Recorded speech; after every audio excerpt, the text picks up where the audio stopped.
कादर जलाली फ़तेहमंद अजीम नाम है। तमाम भाइयों बहनों बेटियों को बहुत बहुत सलाम, बच्चों को प्यार। आपका भाई आपका दोस्त विल्सन कामरान एक बार फिर हाज़िर है। और हमने गुज़श्ता दिन पहले हमने खुदा के कलाम, खुदा की आवाज़, खुदा के 10 हुक्मों के बारे में सीखा था और समझा था और पढ़ा था। आज एक बार फिर मैं आपके सामने हाज़िर हूँ और आज इसका दूसरा एपिसोड है, दूसरा हिस्सा है। और खुदा के कलाम में हम देखते हैं कि पैदाइश की किताब बुक ऑफ जेनेसिस और उसका 12वां बाब और उसकी पहली आयत में लिखा है एक ऐसे सफ़र के बारे में, एक ऐसी बात के बारे में जो मेरे और आपके लिए बड़ी ख़ास और अहम रखती है। और एक ऐसा सफ़र जो बेमंज़िल है, जिसकी कोई पहचान नहीं है, जिसके बारे में हमें कोई मालूम नहीं है। और वो जो सफ़र है हमारे बुज़ुर्ग इब्राहिम का था। और खुदा के कलाम में लिखा है कि खुदावंद ने इब्राहिम से कहा कि तो अपने वतन और अपने नातेदारों के बीच से और अपने बाप के घर से निकल कर उस मुल्क में जा जो मैं तुझे दिखाऊंगा, और मैं तुझे एक बड़ी कौम बनाऊंगा और बरकत दूंगा और तेरा नाम सरफराज करूंगा। सो तू बाइस से बरकत होगा। जो तुझे मुबारक कहे उनको मैं बरकत दूंगा, और जो तुझ पर लानत करे उस पर लानत करूंगा, और ज़मीन के सब कबीले तेरे वसीले से बरकत पाएंगे। सो इब्राहिम खुदा के कहने के मुआफ़िक चल पड़ा और लूत उसके साथ था, और इब्राहिम 75 बरस का था जब वो इस सफ़र के लिए रवाना हुआ। सो खुदा के कलाम में हम देखते हैं कि खुदा ने अपने बंदे इब्राहिम को बड़ी बरकत दी, और खुदा ने उससे कहा कि तू अपने घर और अपने नातेदारों को छोड़ दे। उसने क्या किया कि उसने खुदा की फर्माबरदारी की, वफादारी की, और खुदा के हुक्म को अपनी ज़िंदगी में मान लिया। और जब खुदा का हुक्म आप अपनी ज़िंदगी में मान लेते हैं तो अब खुदावंद की जो बरक़ात हैं वो आपकी ज़िंदगी में आती हैं। और हमने पिछले एपिसोड में हमने देखा था कि खुरूज की किताब और उसके 20वें बाब में कि खुदा ने हमें सब बातें ये बताई थी और कहा था कि मैं तुम्हें मुल्क मिस्र की गुलामी से निकाल लाया हूँ, तो मेरे सामने रास्तबाज होकर चलना। और खुदा ने हमें 10 अहकाम दिए थे, हमने उनको पढ़ा था, उसके बारे में हमने जानकारी की थी। और हमने देखा था कि खुदा जो है वो अपने जब हुक्म हम पर लाता है, सिखाता है, तो हमें ज़रूरी है कि हम उसकी ताबेदारी करें, उसकी वफादारी करें। और खुदावंद की वफादारी जो है वो हमारी ज़िंदगी में हमेशा कायम और दायम रहनी चाहिए। और इसी तरह आज हम पढ़ेंगे, मेरे साथ आप निकालिए इस्तिस्ना की किताब और उसका 8 बाब, और कोशिश करें कि जब आप खुदा का कलाम, खुदा की आवाज़ सुनते हैं तो बाइबल मुकद्दस जो है कोशिश किया करें कि आप अपने पास रखा करें। जब मैं हवाला बोलता हूं तो आप कोशिश करें कि वहां से उसको निकालें और खुदा के कलाम को ज़रूर पढ़ें। खुदा के कलाम में लिखा है इस्तिस्ना की किताब उसका 8 बाब और उसकी पहली आयत से मैं आपके लिए पढ़ूंगा। लिखा है, सब हुक्मों पर जो आज के दिन मैं तुझको देता हूं एहतियात करके अमल करना, ताकि तुम जीते रहो और बढ़ते रहो। और जिस मुल्क की बाबत खुदावन ने तुम्हारे बाप दादा से कसम खाई है तुम उसमें जाकर उस पर कब्जा करो। और तो उस सारे तरीके को याद रखना जिस पर इन 40 बरसों में खुदावन तेरे खुदा ने तुझको उस बियाबान में चलाया, ताकि तुझको आजिज करके आजमाए और तेरे दिल की बात दरियाफ्त करके तू उसके हुक्मों को मानेगा या नहीं। और उसने तुझको आजिज किया और तुझको भूखा होने दिया, और मन जिसे ना तेरे बाप दादा जानते थे तुझको खिलाया, ताकि तुझको सिखाए कि इंसान सिर्फ रोटी ही से जीता नहीं रहता, बल्कि हर एक बात से जो खुदावंद के मुंह से निकलती है जीता रहता है। Hallelujah, praise the Lord. और ये बड़ी खूबसूरत और प्यारी बात जो खुदावंद के मुंह मुबारक से निकली और मेरे और आपके लिए है कि इंसान सिर्फ रोटी ही से जीता ना रहेगा, बल्कि हर एक बात से जो खुदावंद के मुंह से निकलती है। और आपको अहद जदीद में आपको यह मालूम होगा कि खुदावंद यीशु मसीह अपनी ज़मीनी ज़िंदगी में जब बपतिस्मा पाकर बियाबानी सफ़र में निकलते हैं तो सबसे पहले इब्लीस उन्हें आज़माता है, और वो कहता है कि यीशु इस पत्थर को कह के रोटियां बन जाएं। और यीशु मसीह ने कहा था कि इंसान सिर्फ रोटी ही से नहीं जीता, बल्कि हर एक कलाम से जो खुदा के मुंह से निकलता है। और यीशु मसीह की स्टेटमेंट भी वही पूरी हुई, और यहाँ खुदा का कलाम जो मुझे और आपको मिला ये बिल्कुल पूरा हुआ। और आज हम जानते हैं कि खुदा का कलाम जो है वो बेतासीर वापस नहीं आता, बल्कि 100 का 100 गुना फल आता है। और लिखा है कि इन 40 बरसों में ना तो तेरे तन पर तेरे कपड़े पुराने हुए और ना तेरे पांव सूजे। और तू अपने दिल में ख्याल रखना कि जिस तरह आदमी अपने बेटे को तंबीह करता है, वैसे ही खुदावंद तेरा खुदा तुझको तंबीह करता है। सो तू खुदावंद अपने खुदा की राहों पर चलने और खौफ मानने के लिए उसके हुक्मों पर अमल करना। हालेलुया। मैं एक बार फिर यह हवाला आपके लिए पढ़ूंगा। लिखा है, सो तू खुदावंद अपने खुदा की राहों पर चलने और उसका खौफ मानने के लिए उसके हुक्मों पर अमल करना, क्योंकि खुदावंद तेरा खुदा तुझको एक अच्छे मुल्क में ले जाना चाहता है। वो पानी की नदियों और ऐसे चश्मों और सोतों का मालिक है जो वादियों और पहाड़ों में फूट निकले हैं। जब हम खुदावंद के वादों को याद करते हैं, खुदावंद की वफादारी को याद करते हैं और खुदावंद के हुक्मों को याद करते हैं, तो फिर मेरे और आपके लिए ज़रूरी है, क्योंकि खुदा के कलाम में लिखा है कि वो कल आज बल्कि अब तक यकसा है। खुदावंद का कलाम कभी पुराना नहीं होता। खुदा का कलाम जो है वो हमेशा तरोताज़ा रहता है। और जब हम खुदा के कलाम के बारे में सिखाते हैं, बताते हैं, तो फिर हम ये भी बताते हैं कि जो सबसे ज़्यादा अहम और ख़ास बात है, खुदा के कलाम में लिखा है कि इब्राहिम जो था खुदा पर ईमान लाया और उसके ईमान लाने के वसीले से वो रास्तबाज गिना गया। अब खुदावंद यीशु मसीह के वसीले से आज के दौर में अगर हम यीशु मसीह पर ईमान लाते हैं और उसको अपनी ज़िंदगी में शख्सी निजात दहिंदा कबूल करते हैं, तो फिर ज़रूरी है कि हम उस वफादारी और ताबेदारी में आएँ। और खुदावंद यही चाहता था बनी इसराइली कौम से। बनी का मतलब जो है औलाद है, और इसराइली कौम, खुदा ने यकूब को बोला था कि तेरा नाम आज से यकूब नहीं बल्कि इसराइल होगा। खुदा ने अपने वादे जो है इसराइल से बांधे। खुदा ने इब्राहिम, इसहाक, यकूब से बांधे, यहूदा के घराने से बांधे, और खुदावंद ने आज वो वादे मेरे और ज़िंदगी में दे दिए हैं। अब ज़रूरी है कि हम खुदा के कलाम को खुदा के पैटर्न से ही सीखें, खुदा के बातों को, उस इलाही कवनेंट को जो खुदा ने हमारे साथ किए हैं, उनको समझें और अपनी ज़िंदगी में अप्लाई करने की कोशिश करें। और मैं सोचता हूँ कि खुदा के हुक्म जो है वो पाक हैं, और हुक्म मानने से हमारी वफादारी और ताबेदारी में इजाफा होता है। और अगर हम देखें खुदा के कलाम में से, तो खुदा हमें अपनी सच्चाइयों को हमारी ज़िंदगी में लाता है ताकि हम उस मुल्क में जिसे खुदा ने हमको दिया है उस पर रहकर उसके हुक्मों को अपनी ज़िंदगी में अप्लाई करें और खुदावंद के रेवलेशन को, खुदा के मकाशवे को अपनी ज़िंदगी में मानते रहें। और खुदा के कलाम में से एक और हवाला मैं आपके लिए पढ़ना चाहूँगा, इस्तिस्ना की किताब और उसका नामाबाद और उसकी 23 आयत से और उसका हिस्सा भी पढ़ूंगा। लिखा है, और उस वक्त तुमने खुदावंद अपने खुदा के हुक्म को अदूल किया और उस पर ईमान ना लाए और उसकी बात ना मानी। जिस दिन से मेरी तुमसे वाक़फियत हुई, तुम बराह रास्त खुदा से सरकशी करते रहे। 40 दिन और 40 रात जो मैं खुदावंद के आगे ऊंधा मुंह पड़ा रहा, इसलिए पड़ा रहा क्योंकि खुदावंद ने कह दिया था कि वो तुमको हलाक करेगा।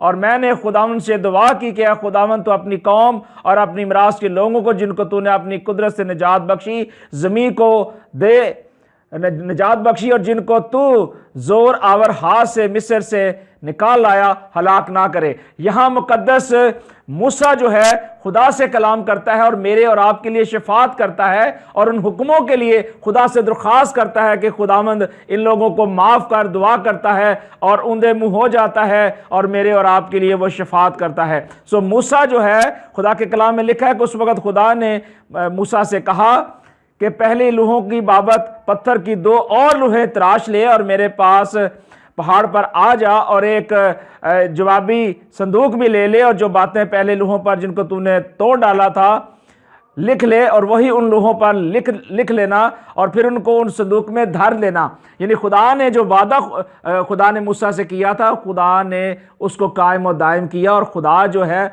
आज ज़रूरी है कि हम खुदा की आवाज़, खुदा के कलाम से ही सीखें। और खुदा जो है, खुदा अपने बंदे इब्राहिम के ज़रिए कलाम करता है और इसहाक के ज़रिए कलाम करता है और खुदा मूसा के ज़रिए कलाम करता है और आखिर वक्त में अपने बेटे के ज़रिए कलाम करता है, क्योंकि खुदा के कलाम में लिखा है कि खुदा ने तरह बतरा, हिस्सा बे हिस्सा कलाम किया और आखिर वक्त में अपने बेटे के ज़रिए हमसे कलाम किया। सो ज़रूरी है कि हम खुदा के कलाम को ज़रूर अपनी ज़िंदगी में अप्लाई करें। और बहुत सारे लोग जो है वो कहते हैं कि हमारे लिए हुक्म मानना ज़रूरी नहीं है, क्योंकि हुक्म मानना जो है वो अब हमारे लिए ज़रूरी इसलिए नहीं है कि हम अब शरीयत के महतात नहीं रहे, अब हम फजल के महतात हैं। लेकिन एक चीज़ मैं समझता हूँ जो हमारे खुदा यीशु मसीह ने मत्ती की अंजील और उसके 5वें बाब में कह दी, और मैं खुदा के कलाम में से आपके सामने ये हवाला पढ़ना चाहूँगा।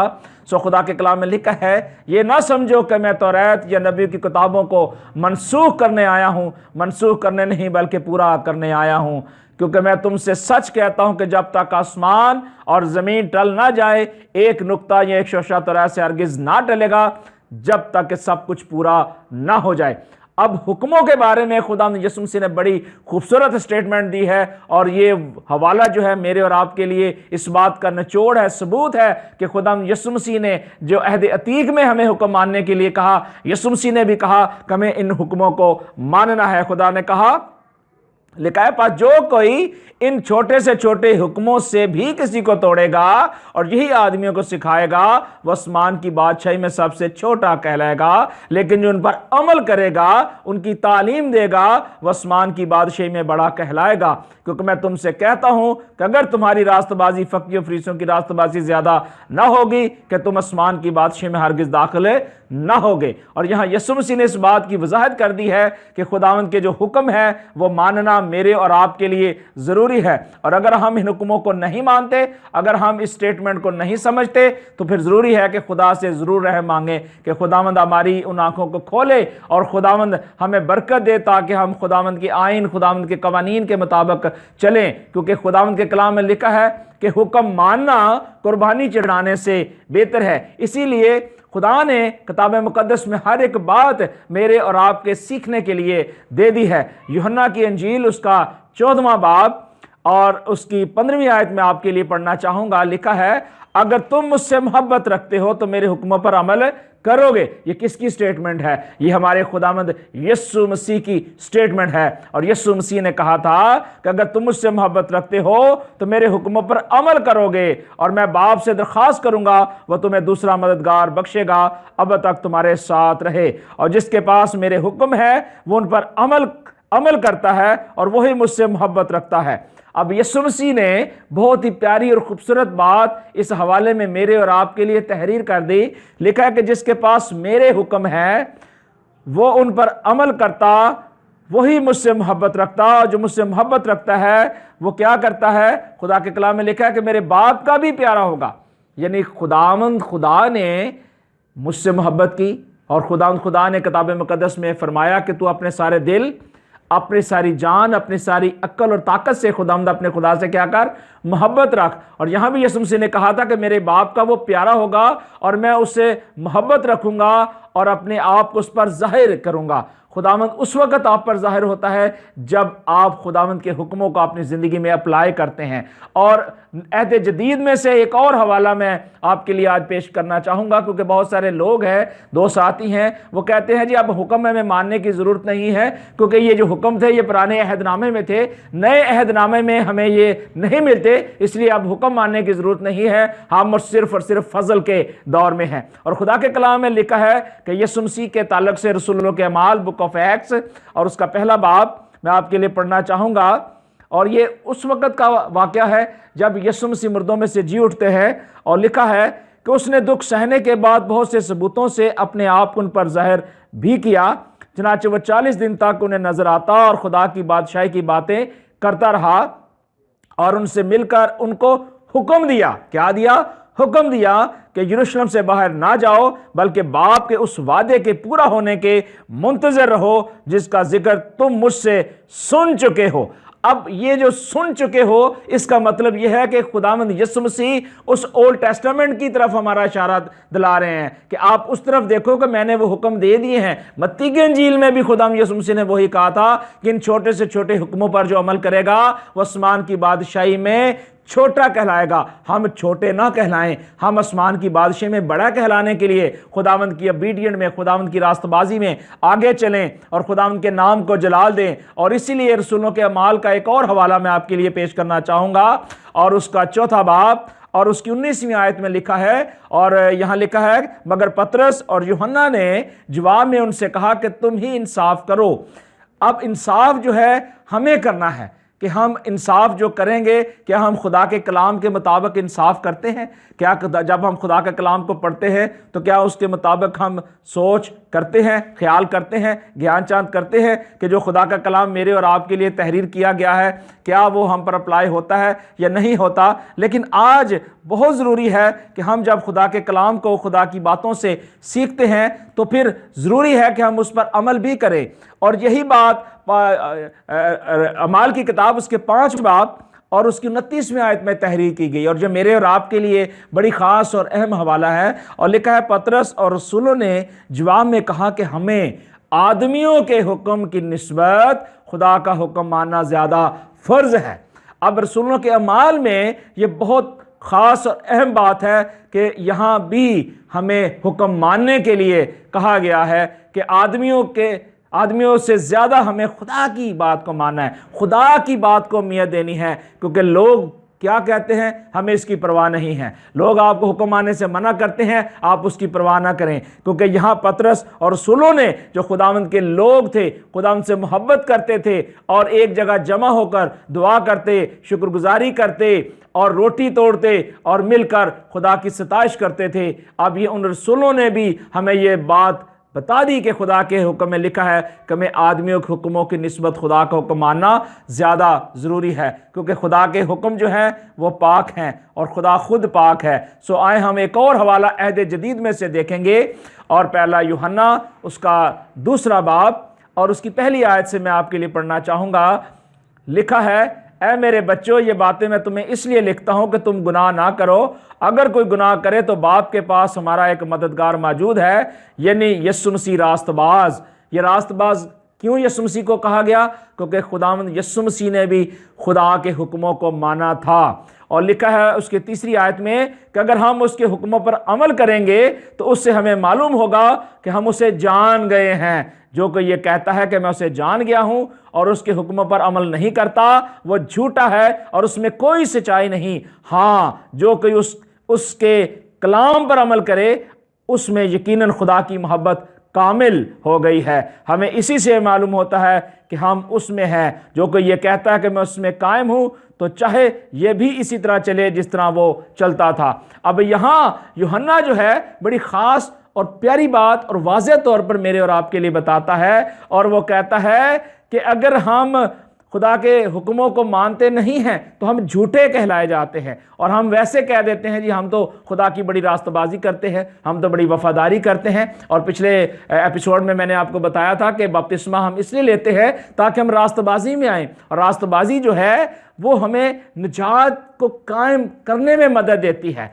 क्योंकि निजात हमने खुदावंद यीशु मसीह के ऊपर ईमान लाने के वसीले से, यीशु मसीह के मरने, जी उठने और आसमान पर जाने और उसके बाद आने पर ईमान रखते हुए हमने निजात पाई है। और हुक्मों का ताल्लुक जो है वो निजात से नहीं है, वफादारी और ताबेदारी के साथ है। और यहाँ ज़रूरी है कि हम खुदा के कलाम को खुदा की बातों के वसीले से सीखें, समझें और जानें, और खुदा के हुक्मों को अपनी ज़िंदगी में अप्लाई करने की कोशिश करें। क्योंकि खुदावंद ने हमेशा अपने लोगों को कभी अंधेरे में नहीं रखा। मसीह यीशु ने कहा था कि मैं दुनिया का नूर होकर इस दुनिया में आया हूं, जो कोई मेरी आवाज़ सुनेगा वो अंधेरे में ना चलेगा बल्कि ज़िंदगी का नूर पाएगा। अगर हम नूर में जाना चाहते हैं, नूर में अपनी ज़िंदगी गुजारना चाहते हैं, तो फिर ज़रूरी है कि हम खुदा के पैटर्न को, खुदा के हुक्मों को अपनी ज़िंदगी में अप्लाई करें।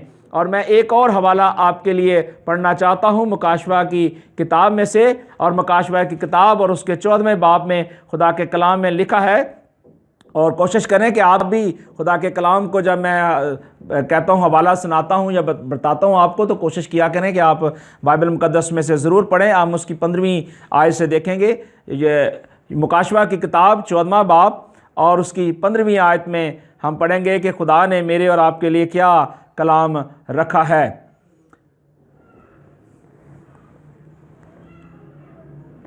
एडिट करो जरा इसको। मुकाशवा की किताब उसका 14वां बाब और उसकी 12वीं आयत खुदा के कलाम में लिखा है, मुकद्दसों यानी खुदा के हुक्मों पर अमल करने वालों और यीशु पर ईमान रखने वालों के सब्र का यही मौका है।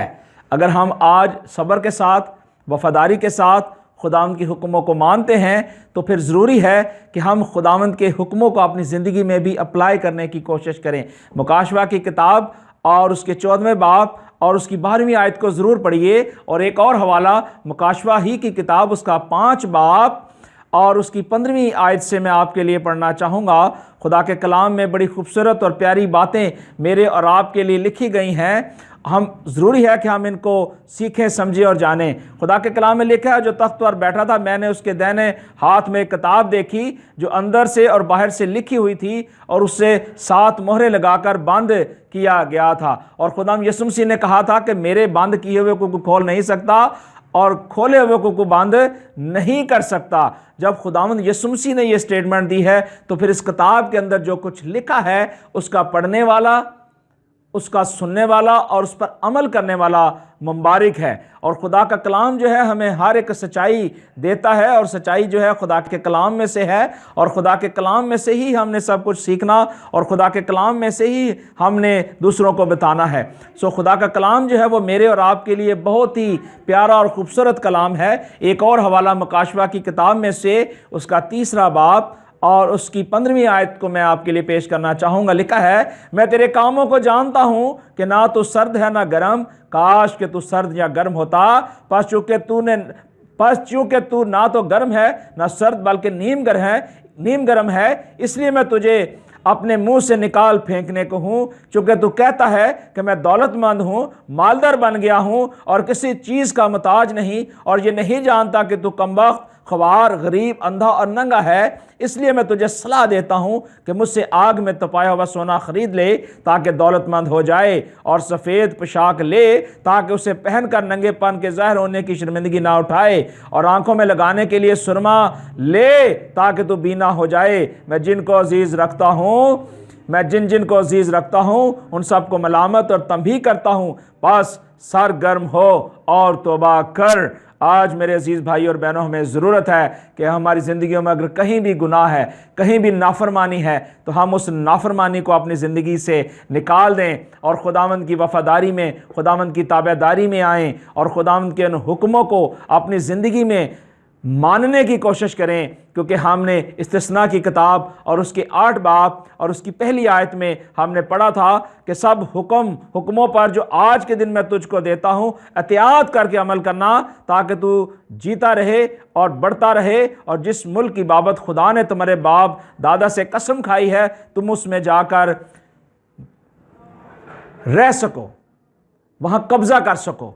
सो ज़रूरी है कि अगर हम चाहते हैं कि हम खुदा के कलाम को, खुदा की बातों को अपनी ज़िंदगी में अप्लाई करें, तो फिर हमें खुदा के हुक्मों को अपनी ज़िंदगी में अप्लाई करना है। और खुदा के हुक्म क्या है? खुदावंद ने कहा था कि तू मेरे हुजूर गैर मबूदों को ना मानना, तो अपने लिए कोई तराशी हुई मूरत ना बनाना और ना किसी चीज़ की सूरत बनाना जो ऊपर आसमान में या नीचे ज़मीन पर या ज़मीन के नीचे है, तो उनके आगे सजदा ना करना, ना उनकी इबादत करना, क्योंकि मैं खुदावंद तेरा खुदा गयूर खुदा हूँ जो मुझसे अदावत रखते हैं उनकी औलाद को 3री और 4थी पुश्त तक बाप दादा की बदकारी की सज़ा देता हूँ, और हज़ारों पर जो मुझसे मोहब्बत रखते हैं, मेरे हुक्मों को मानते हैं, मैं रहम करता हूँ।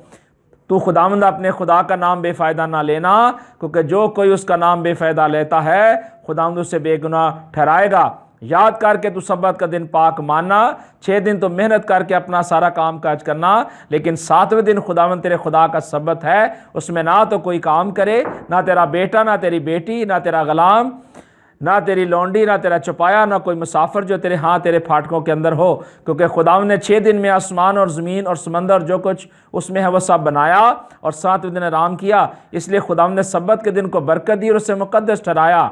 और खुदा के कलाम में लिखा है कि तो अपने बाप और अपनी माँ की इज़्ज़त करना, ताकि तेरी उम्र उस मुल्क में जो खुदावंद तेरा खुदा तुझे देता है दराज हो। तो खून ना करना, तो जना ना करना, तो चोरी ना करना, तो अपने पड़ोसी के खिलाफ कोई झूठी गवाही ना देना, तो अपने पड़ोसी के खिलाफ या उसके घर का लालच ना करना, और तो अपने पड़ोसी की बीवी का लालच ना करना, ना उसके गुलाम, ना उसकी लौंडी और उसके बैल और उसके गधे, और ना अपने पड़ोसी की किसी चीज़ का लालच करना।